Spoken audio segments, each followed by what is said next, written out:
হে everyone, আজকে আমি চলে এসেছি ফাতেমা সেন্টারের চতুর্থ তলায় ৩০৮ number shop tech and talk আনলিমিটেডে। আজকে আমরা কথা বলবো সকল official and unofficial flagship device নিয়ে। আর এখানে আপনারা পেয়ে যাবেন আইফোনের প্রত্যেকটি ডিভাইস এবং তার পাশাপাশি থাকছে পিক্সেল, স্যামসাং এবং ভিভো, ওপো আরও অনেকগুলো ফোনের ডিভাইস।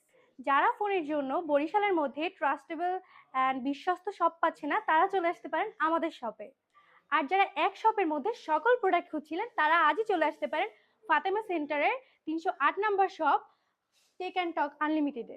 আপনারা কিন্তু এখানে পেয়ে যাচ্ছেন আইফোনের প্রত্যেকটি ডিভাইস, যেমন এখানে থাকছে আইফোন 11, 12, 13, 14, আর তার পাশাপাশি থাকছে কিন্তু পিক্সেলের অনেকগুলো ডিভাইস, আর প্রত্যেকটাই কিন্তু থাকছে ফ্রেশ কন্ডিশনের। যারা যারা ফ্ল্যাগশিপ প্রোডাক্টের পাশাপাশি ব্র্যান্ড নিউ অ্যান্ড্রয়েড খুঁজছিলেন, তারা দেখতে পারেন আমাদের এই অ্যান্ড্রয়েড ফোনগুলো। আর তার মধ্যে কিন্তু থাকছে Honor, Redmi, Motorola, Vivo, Oppo, সব প্রত্যেকটা ব্র্যান্ড নিউ ফোন। তাই যারা যারা বিশ্বস্ততার পাশাপাশি অথেন্টিক ডিভাইস খুঁজছিলেন, তারা চলে আসুন আমাদের শপে। আর আমাদের শপের লোকেশন হচ্ছে বিবি পুকুর পাড়ের অপোজিটে ফাতেমা সেন্টারের চতুর্থ তলায় ৩০৮ নম্বর showroom tech and talk unlimited.